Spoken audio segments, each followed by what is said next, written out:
Ang una natin gagawin ay ididikit natin yung stencil natin. Gumagamit pala ako sa pag-stencil ko ng Epson M1120 kasi mas mapapabilis niya yung trabaho natin.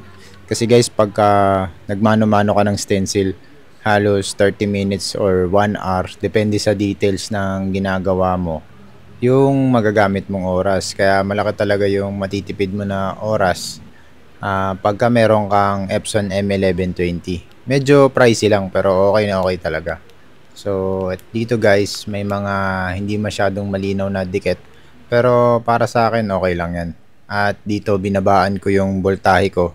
Kasi pagka whip shading or dot work, mga ganyan, dapat mababa lang talaga yung voltahe mo. Isa to sa pinaka-importante pagka gagawa ka ng whip shading na tattoo. Nasa voltahe yung pinaka-sekreto. At dito guys, mapapansin nyo yung takbo ng makina natin, mabagal lang talaga siya. Yan yung sinasabi ko. Kasi guys, pagka mabilis yan, magkakaroon ng problema yung pag-whip shading nyo. Hindi nyo magagawa yan ng maayos. Kumbaga parang magiging guhit yan. Dapat mabagal lang, para parang tuldok-tuldok lang yung yung finish niya. Sa solid guys, pwede nyo naman puruhan kasi solid naman yun eh. Pwede nyo ibabad yung needle doon. Pero sa bandang dulo, dapat mababaw na. Para pag nagpatong kayo ng mas light na ink, dito nyo yun ipapatong sa bandang dulo na binabawan nyo na yung baon. Para makagawa pala kayo ng mababaw na baon at medyo malabo na shading gamit to, bilisan nyo ng konti yung hagod nyo. Kumbaga tignan nyo to guys. So yan, binibilis-bilisan ko, 'di ba? Kasi hindi naman solid block yan eh. Tignan nyo. O, 'di ba? Hindi siya solid. So hahabol-habulin ko lang yan para makuha ko yung tamang shading ng nasa reference. Hindi ko siya bibiglain kasi mahirap. Mahirapan ako maghabol. Yun yung mga technical dito sa paggawa ng whip shading na tattoo. May part na dapat dahan-dahan ka. Pag medyo dark yung ginagawa nyo pero hindi pa siya solid dark, so dadahan-dahanin nyo yun para makuha nyo talaga. Kasi guys, kahit medium gray lang yung gagawin nyo, pagka nadiinan nyo ng todo yung hagod nyo dyan, mahihirapan kayong habulin yung tamang shading. Dito guys, tinatansya-tansya ko lang yung shading para saktong-sakto lang talaga dun sa reference natin.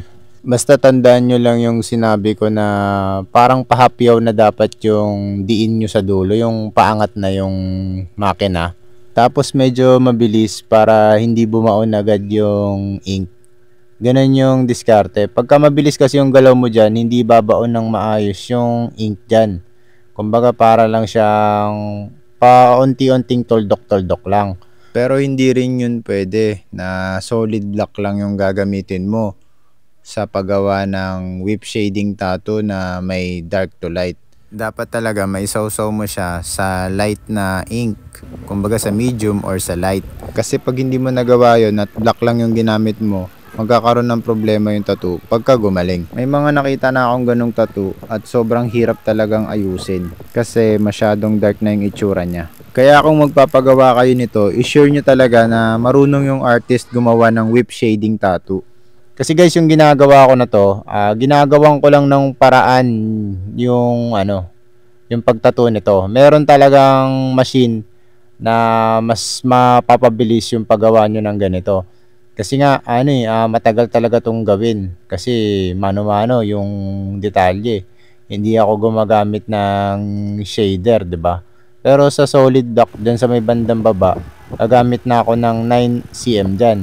Pero halos lahat 5 RL at saka 3 RL lang yung ginamit ko.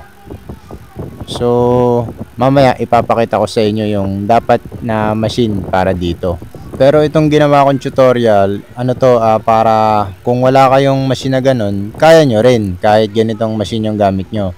Siya nga pala guys, yung gamit kong machine, yung Bronc, kaya kasi niyang ibaba ng 4 volts yung voltahe niya.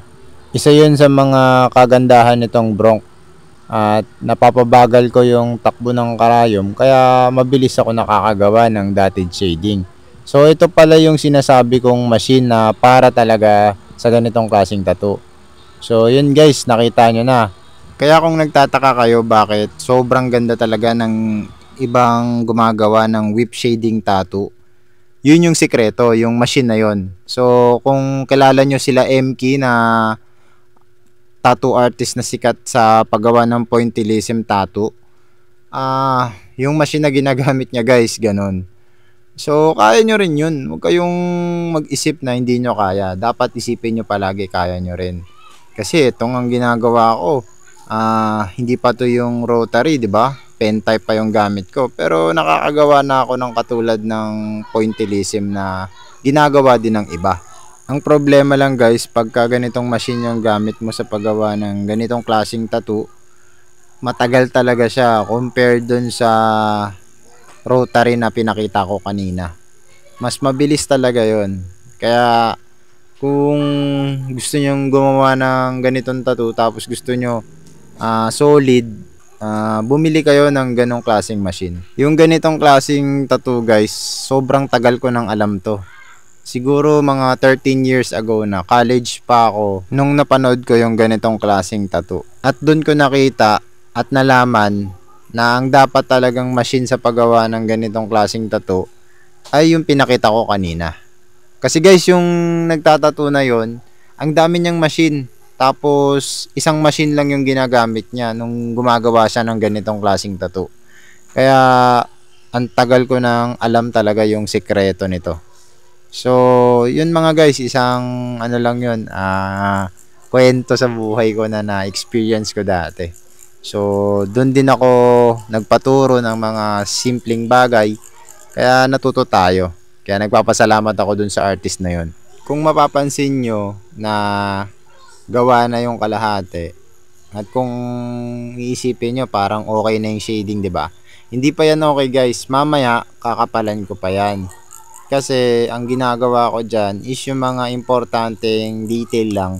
Tapos mamaya na ako maghahabol. Ang kagandahan kasi sa ganitong klaseng tattoo, kung nasabi ko na ba yun kanina, hindi ko sure Kasi ang haba ng video natin guys pwede mong balikan. Ayan, i-dark, pwede mong i-solid yung mga namarkahan mo na. Kasi hindi naman talaga natutroma yung balat sa ganitong klaseng tattoo. Hindi gaya ng shading na halos tinamaan mo na lahat tapos ida-dark mo pa. So, doon nagkakaroon ng pagsusugat yung tattoo. Pero dito guys, napaka-minimal ng dito, trauma dito. Sobrang konti lang talaga ng porsyento. Kaya magandang klaseng tattoo to. Ang problema lang talaga, matrabaho masyado. Pero tingin ko depende kasi yun sa design. Kung hindi naman ganito ka-detail yung design, mabilis lang. Pero pag madidetail katulad nito, matagal. At kung malabo pa yung stencil, so dun kayo mahirapan. Kaya ang suggest ko sa inyo na anuhin nyo kagad, mamarkahan nyo kagad lahat, saka na lang kayo maghabol ng mga detalye. Mas mabilis kasi yun. At bumili kayo ng machine na rotary, direct drive. Yung old school na machine, ganun yung gamitin nyo para mas mabilis at mas maganda. Dito nga guys, 'di ba, kinulayan ko na ng black yung magkabilang gilid. Tapos yung gitna kasi may black and gray diyan. So pinahapyawan ko lang ng medium black and gray, tapos ayun na yung kinalabasan. So another detail na naman yun guys na ginawa natin. At sa bandang to, minamarkahan ko lang paikot yung solid black. Solid black kasi to guys, yung inikutan ko ng parang dot lang yung design. Pero ang gagamitin ko na dyan, 9cm na. Eto guys, kasi solid block to so masyadong matagal kung gagamitin ko yung 3RL or 5RL pang shading sa solid block na to. Mas okay na ang gamitin nyo na is yung Magnum or yung CM. Eto guys yung combination pagka may mga solid block talaga yung tattoo na dotted shading. Pwede naman kayong gumamit ng ganitong klaseng needle. hindi lang talaga purong 3RL yung ginagamit sa paggawa ng ganitong klaseng tattoo, lalo na pag may mga ganito kalaking solid block. Mas maganda yung combination ng Magnum at saka ng liner. Mas the best yun guys. Yung iba sinasabi nila na 3RL all the way lang daw yung gamit nila. Eh di bahala sila. Pahirapan nila yung sarili nila masyado. Ako kasi guys, kung saan yung mas mapapadali, doon ka. Ginagawa lang kasi yung 3RL all the way kung wala ka sigurong choice na makagamit ng Magnum. Kahit na may mga solid block, ginamit mo yung 3RL pang shading. Kunyari nag-home service ka, tapos naiwan mo yung pang shading mo. At 3RL lang nadala mo or 5RL. So, wala kang choice. Minsan, gagawin mo yung mga bagay na imposible. Pero guys, dapat may halong control yun sa paghagod. Yung alalayan mo talaga ng sobra para hindi matrauma yung balat. Kasi yung ginagamit mong bagay, hindi naman siya pang shading. 'Di ba? Gaya nito, yung ginagawa natin ngayon. Hindi talaga to pang shading. Pero, meron kasi talagang mga tattoo na ganito. At yun yung gusto ko i-share sa inyo para magkaroon kayo ng idea sa pagtattoo ng ganito. May mga client kasi na gusto ganitong klaseng style ng tattoo eh. Basta ganun lang guys. May dadagdag pa pala ako na kaalaman para sa inyo. So dapat guys, yung tunog ng karayom sa balat, ganito guys. So lalaksan ko yung volume ng tattoo. Pasensya na ako maingay at hindi muna ako magsasalita para marinig nyo.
Ganon dapat guys yung tunog ng karayom pag tumama na sa balat.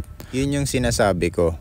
So kanina mga guys, sabi ko na papatungan ko pa yung mga dapat patungan dyan at idadark pa natin yung mukha ng lion. Ito na yun guys, idadark na natin. At pasensya na kayo kung binilisan ko ng konti.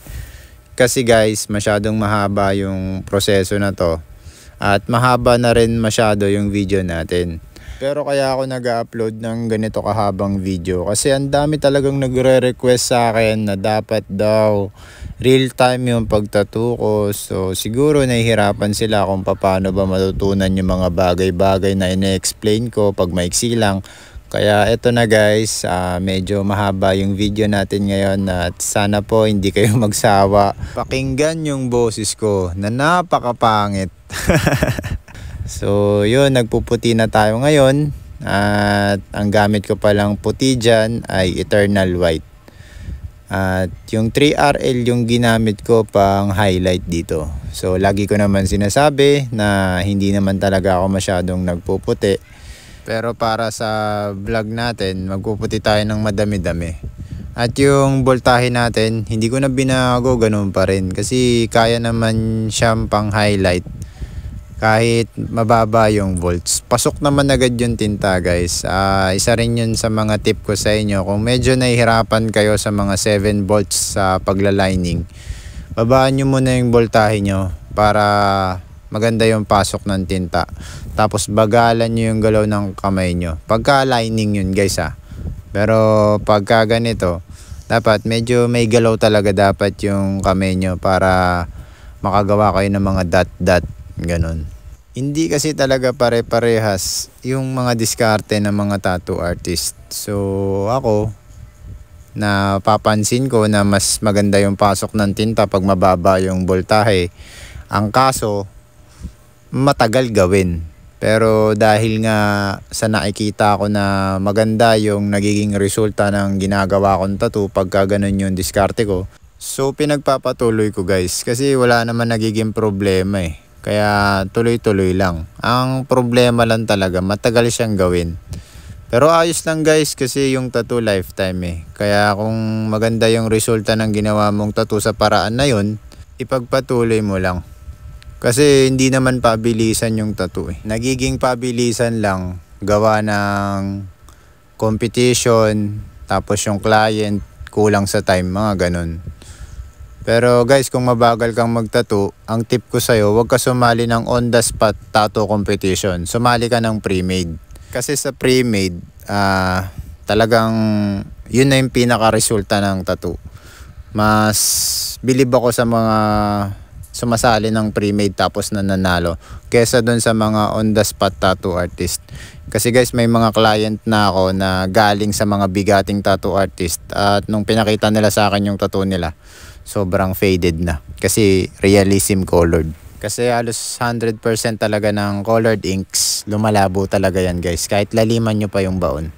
So ito na pala yung resulta ng ginawa kong tattoo. At sana po nagustuhan nyo yung video na to. Maya maya pala lalagyan natin to ng protective film ng J. Conley. At kung gusto nyo pong gumamit ng J. Conley protective film, pwede po kayong bumili nun sa website nila. At dito mga guys, tatanggalin ko yung isang gloves ko kasi ang hirap tanggalin pala ng papel na yan. Pero hindi ko naman didikitan yung tattoo. So first time ko gumamit ng protective film, nakakatuwa. So lagi na tayong gagamit nito ngayon para hindi makamot yung tattoo ng client natin. At yun mga guys, sana po may natutunan kayo sa video natin ngayon. At kung hindi pa po kayo nakasubscribe, paki-subscribe naman po at paki-like na din yung video na to. Kasi guys, marami pa akong i-upload ng mga tattoo videos na alam kong makakatulong sa tattoo career nyo. Bali, sobra pala yung nagupit natin na protective film at sobrang dikit din niya guys. Kaya babawasan ko na lang kasi baka matanggal yung balahibo niya eh. Dapat pala ahitin to lahat bago siya idikit para pagka tinanggal mo na, hindi mabunot yung balahibo. Kaya ayun mga guys, tapos na tayo. Sana po nagustuhan niyo yung video na to. At hanggang dito na lang muna. Sa susunod ulit, maraming salamat. Bye!